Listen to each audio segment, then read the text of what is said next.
This is the CBS Evening News with Katie Couric.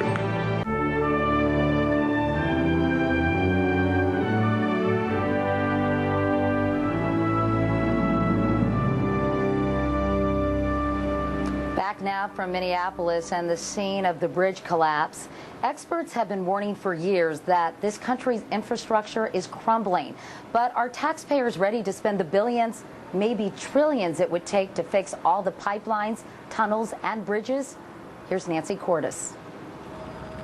The bridges built in the boom years of the Eisenhower era have entered middle age, and thanks to neglect, they're not aging gracefully. 150,000 U.S. bridges are rated structurally deficient or obsolete. That's more than a quarter of the nation's bridges in need of major repairs or replacement. Here's one of them in Dillsburg, Pennsylvania. Not hard to see why it's been shut down.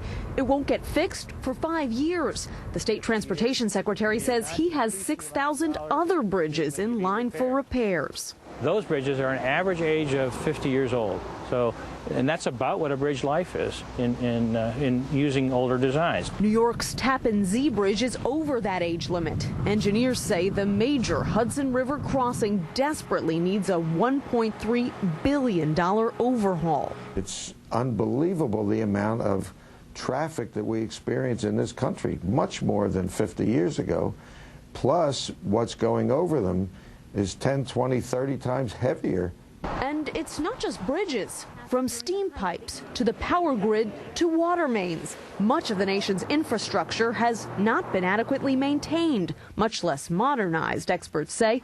Demand has surged in the past few decades, but the will and money to fund upkeep have not. When you throw the switch and the power doesn't come on, when you turn the faucet and clean water doesn't come out, then you pay attention to it. That's too late. The American Society of Civil Engineers put out an infrastructure report card in 2005. The nation's aviation system got a D+, wastewater management a D-. Dams got a D. More than 3,500 dams are currently considered unsafe, including the largest dam east of the Mississippi, the Wolf Creek Dam in Tennessee. It's estimated that updating all the nation's infrastructure would cost $1.6 trillion. That's $5,300 per American. The cost of not updating, engineers warn, might be measured in more human lives. Nancy Cordes, CBS News, Washington.